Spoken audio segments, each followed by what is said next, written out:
This is Chuck Randall. He's training to be a fighter pilot and has about 40 hours in the P-39. Knows the airplane pretty well, too. He's not the hottest pilot in the world, but conscientious. He'll make a good flyer.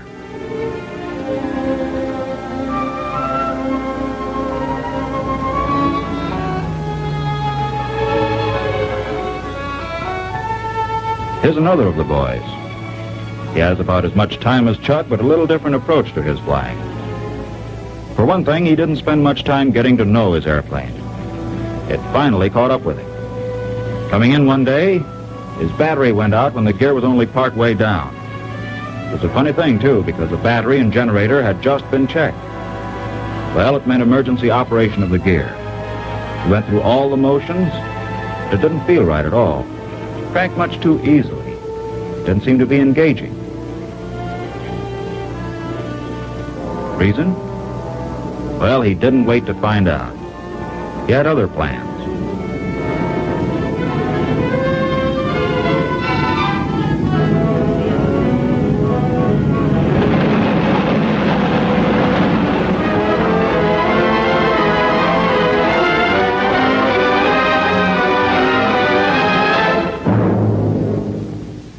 Sure, it was a safe landing. He didn't have a scratch. But it was a pretty sad-looking airplane. He didn't look too happy himself, and with good reason. In the first place, if he'd had the clutch handle to manual, he could have cranked the gear down without any trouble. In the second place, if he needed help remembering emergency operation, there's a card of instructions on the door. In the third place, if the generator had been on, the battery wouldn't have gone dead in the first place. The moral of that story is, know the airplane you are about to pilot. Now, flying the P-39 is not a lot different from the advanced trainers you've been flying. It has more power, it's faster, and it's very light on the controls. But just as with any new airplane, the more you know about it, the better you'll fly it. Much of the information you need, you'll get from your instructor. Some of it you'll get from talking it over with other men who are in training with you. But the best reference guide is your own experience. It's something you'll always have with you. So keep it up to date. Well, now let's start at the beginning with Chuck and see what he found out. What do you say, Chuck? Okay, sir. Well, after the tech orders and a thorough check of the cockpit, I was ready to give it a try. With the tail in the air, I could see where I was going without essing. She taxied very easily with short bursts on the throttle, and I let her coast a lot. Didn't have to use much brake. Getting her in the air was all right. As a matter of fact, it was fun. I'd never flown that much power before, and I was surprised how easily she handled. But I hadn't never landed a tricycle gear job before either, so I guess I was a little uncertain about bringing her in. I could see I was coming in pretty fast, and there wasn't going to be enough runway. So I gunned her to go around again. I knew the fellows were watching, but I figured I could live that down easier than messing up a nice new airplane. Then I brought it in again. Landing instructions said it was just like landing any other airplane, and I took them at their word. I rolled out of the turn at about 140, lowered my flaps, and established a steady glide at about 130. This is how it looks to the slow-motion camera. I came in over the end of the runway at 110, leveled out, and got the airplane in a conventional three-point landing attitude. I set her down on the two main wheels, holding the nose wheel off the ground with a slight back pressure on the stick. I found that I could hold the nose wheel anywhere from a few inches to 2 feet off the ground and still make a good landing. The airplane rolled straight down the runway, and I applied the brakes intermittently to lose speed. We don't roll up the flaps here until we park, since there are no stones to damage them, and there's less chance of hitting the wrong switch. How was the first flight, Chuck? Have any trouble? No, sir, it was okay. It was a lot different from what I expected. I guess you can't believe everything you hear. Depends where you hear it. You can pick up a lot of information from hangar experts, all the free dope you'll want on any airplane, and they always have it on good authority. Well, to get on with Chuck's story, he was over the first hump, but that was only the beginning. He still had a few things to learn about flying the airplane. And aside from the cockpit, there was a lot he wanted to know about the airplane itself. It's good background. Might come in handy someday.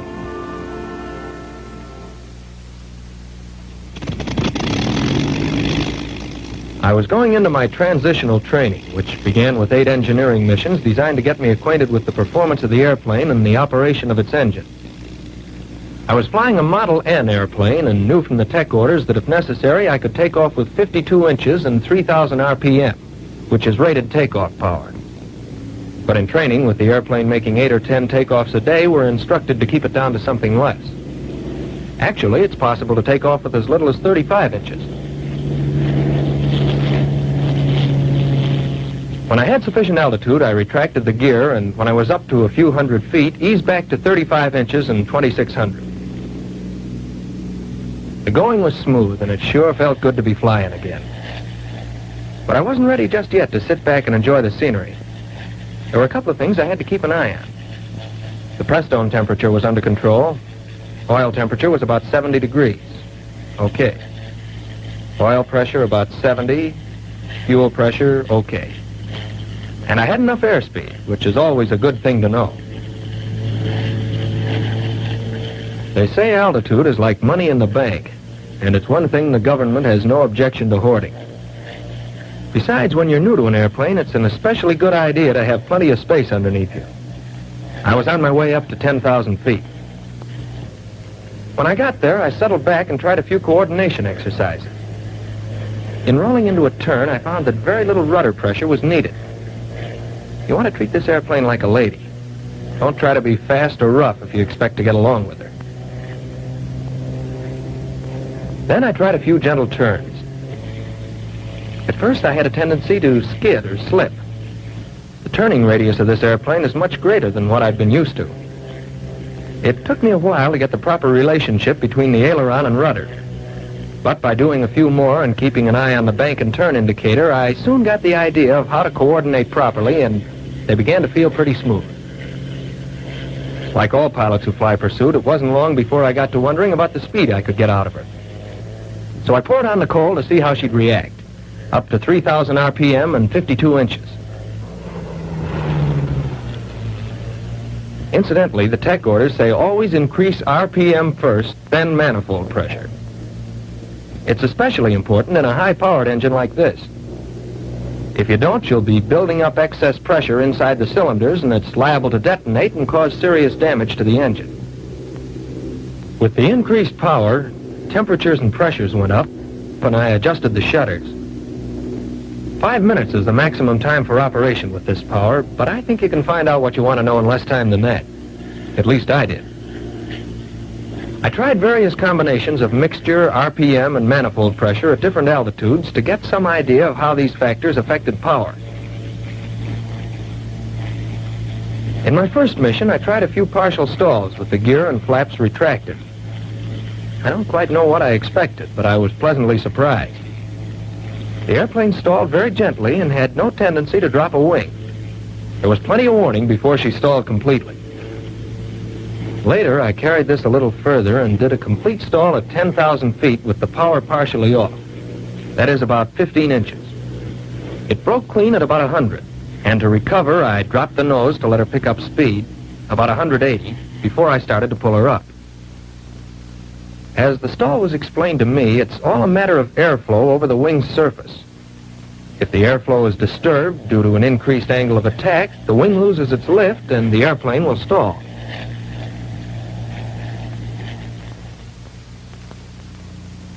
When the airplane approaches a stall, turbulence begins at the roots. And as this section begins to stall, it causes a shuddering. The tail buffets slightly from the effect of this turbulent air. The stall progresses outboard and gradually affects aileron control. Just before the stall is complete, the entire aileron becomes ineffective. In recovery, the ailerons regain control before the wing is completely unstalled. So when you first feel aileron control returning, don't let it fool you. Don't start to pull up until you have sufficient speed. Later, I tried some partial stalls with the gear and flaps extended. The stall characteristics were pretty much the same as in the clean condition, but with the stall occurring at a lower speed. With the power reduced, I pulled the stick back gently until gradually the stall point was reached. After she began to shudder slightly, at about 95, I eased gently forward on the stick. I let her pick up some speed in a shallow dive, about 140, and eased her back level. Knowing stalls is a pretty good way to get the feel of any airplane, so I practiced until I was sure of it. Then, with the gear still down, I trimmed the airplane for an indicated airspeed of 150 and tried some gliding turns for practice and landing approaches. I figured it'd be a good idea to try them first at a safe altitude where there were no traffic problems, and I could concentrate on getting the knack of a properly coordinated gliding turn. I knew that speed was important, and I didn't let it drop below 130. At first, I'd go beyond a medium bank. A steeper bank is all right, but it's easy to skid, and I wanted to be darn sure I didn't pull her in too tight. It wasn't long before I was ready to hang one on the beginning of a landing. I kept some power on and didn't cut the gun until after the turn. I could spot my landings pretty well now. Whatever uncertainties I'd had at first were cleared up after I'd made a few more.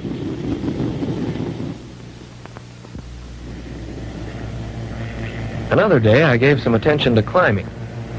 With normal climbing power, 2,639 inches, she indicated 160, which is the best climbing speed. Compared to the trainers I'd flown before, this baby really climbed. At 12,000 feet, I put her in a dive. I'd tried a few before, and this time I wanted to get up to 400. I hadn't trimmed for the dive, and I found that I needed left rudder and some forward stick pressure to follow a straight flight path. At about 7,000 feet, I started to pull out very gradually. It didn't matter so much how fast I was traveling, just so I took it easy in the pull-out. In a dive, the greater the speed, the more gradual the pull-out has to be. I still had a lot to learn about the airplane, and flying tight turns was a good way to do it. It helps to develop the feeling for the airplane, which is so necessary for combat flying. It's important to be in full control at all times, and so it meant working up to them gradually. As I went along, I reefed them in tighter, and pretty soon was pulling them in almost to the stall point. I was making the turns as tight as I could without stalling out. There was a definite change in the feel of the controls just preceding the stalling condition. I could feel a buffeting on the tail, and the whole airplane shuddered. I got so I could recognize it and was able to prevent a stall by relaxing back pressure. Occasionally, I'd let her stall some, but it was easy enough to recover. The airplane unstalled quickly, and full control returned immediately. The speed didn't matter so much as the tightness of turn. The tighter the turn, the higher the speed at which I stalled out. I practiced tight turns on a number of missions and got to be pretty sure of myself, and probably a little careless. Because during one, I guess I must have pulled her in a little too tight. The airplane stalled, and I didn't relax back pressure quick enough, and I spun out of the inside of the turn. It caught me unawares, and it must have been a couple of turns before I started to recover. She responded promptly. I decided to check up on spins, and this is what my instructor had to say. In this airplane, a spin is an irregular gyration going first slow and then fast in an oscillatory pattern. The first move, when you're aware you're in a spin, is to close the throttle and go into low RPM. As soon as the direction of rotation is established, bring the stick full back, apply full rudder with the spin, and hold until ready to recover. When the airplane comes to the slow part of its gyration, apply hard opposite rudder. A moment later, move the stick full forward and apply ailerons against the spin. As soon as the rotation stops, usually about 3/4 of a turn, it'll begin to recover in a steep dive. Neutralize all controls and wait until the airplane picks up speed and feels normal. Then gradually start to pull up, and recovery is completed. In the P-39, as in most airplanes, a spin is easily and quickly recovered from, if not permitted to progress too far. I was familiar with the feel of the basic maneuvers and could coordinate each of them pretty well. Next, it was a matter of combining them, and the Lazy 8 was a good way to do it. It's a valuable maneuver for developing coordination, since it involves motion about all three axes of the airplane at the same time and through a wide range of speeds. I started them from cruising, pulling up in a bank not more than 70 degrees at the steepest point, with a minimum airspeed of 160 at the top of the arc and not exceeding 300 at the center of the 8. When I could do a good job of these, I felt I was well on my way to mastering the airplane. Next came the two-plane element, flying with my instructor. We talked it over first on the ground and checked on signals. We took off individually and got into formation in a gentle turn. In loose formation, we climbed to a safe altitude. At 10,000 feet, I trimmed out the ship and pulled up into formation on signal. Keeping it fairly loose, we tried some gentle turns. I was flying on the inside and found that at first I had a tendency to over-control. But brushing up on the old fundamentals of position, distance, and smooth throttle coordination, it wasn't long before I could do a fairly decent job of following around in a turn. Actually, with the additional power and increased speed range of the airplane, I found it was easier to fly good formation in the P-39 than in the training airplanes I'd flown before. Then we tried some climbs. It was good practice for coordinating my speed and throttle settings with the leaders. And then some dives. Pretty gentle at first, and then steeper. I was becoming accustomed to flying formation at higher speeds and in sharper maneuvers. With several two-plane missions behind me, I felt pretty much at home in formation. I hadn't done much in the way of acrobatics in the airplane and felt about ready for it. Double-checking my shoulder harness lock, I tried some rolls. Starting at cruising, it rolled very easily and had a good response to the ailerons. The stick pressures generally were much lighter than I'd been accustomed to, and she responded quickly and smoothly. Although a pretty easy maneuver, it sure built up my confidence.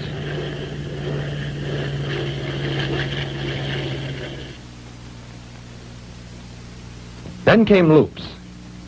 During this maneuver, the airplane flies through two speed extremes, high at the beginning and end, and low at the top. Trimmed for cruising, I applied left rudder as I pulled up. As the speed decreased, I relaxed rudder pressure. As the airplane continued up, I applied right rudder. On the downward arc, as the speed increased beyond cruising, I relaxed right and gradually applied left rudder. Straight back on the stick fairly hard so as to maintain sufficient speed to carry me through at the top. Nearing the inverted position, I relaxed back pressure slightly and stretched my neck backward as far as possible to see the horizon when it appeared. I could use it as a reference in keeping my wings level. Then on down and around. After more acrobatic practice, I felt I could handle the airplane in all attitudes and was confident in trying my hand at more advanced maneuvers. Something my instructor said helped. With proper instruction, you should feel no apprehension about attempting almost any maneuver, and you'll find that very often fear of the unknown is removed by deliberately doing what you're afraid will happen.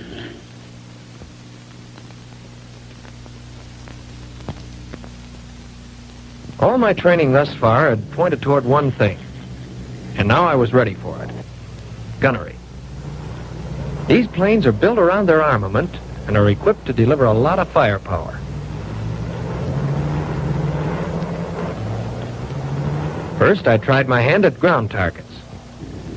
With fixed guns aimed to fire along the axis of the airplane, I knew the projectile would strike the target only if I were flying a straight, true course.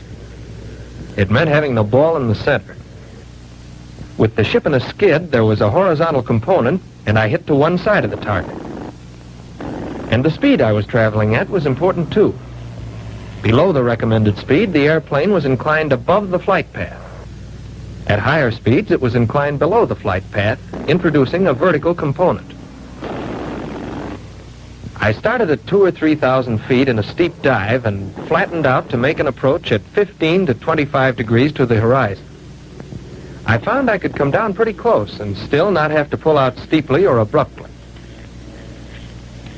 Next came water targets, and here I had to be even more careful in my pullouts. I didn't hit very much at first, but I was told not to be too concerned. Accurate judgment of speed and timing in pullouts can only be attained with many practice runs. Since this airplane has proved an effective weapon for attacking ground objectives, my training included low-altitude flying and simulated strafing. Then came deflection gunnery practice on aerial targets, making dry passes at another ship. I started with a small amount of deflection, turning to keep lead on the target. Gradually, I increased the speed and narrowed the angle. And it soon became evident that my practice in tight turns was time well spent. Just lately, I've been practicing with live ammunition on a towed sleeve, which brings me pretty well up to date. As a matter of fact, I'm due for a mission right now. So long, fellas. See you around. Thanks, Chuck. You men going into training in this airplane will probably cover much the same ground, perhaps in much the same way. You'll be flying an airplane which is fast and powerful. It is sensitive to the controls and quick to respond. Know thoroughly its characteristics, and when you join the men now in combat, your job will be easier, and like theirs, well done. For in the various war theaters, the record shows that when American fighting men in fighting airplanes set out for an enemy objective, the report is sure to be mission accomplished.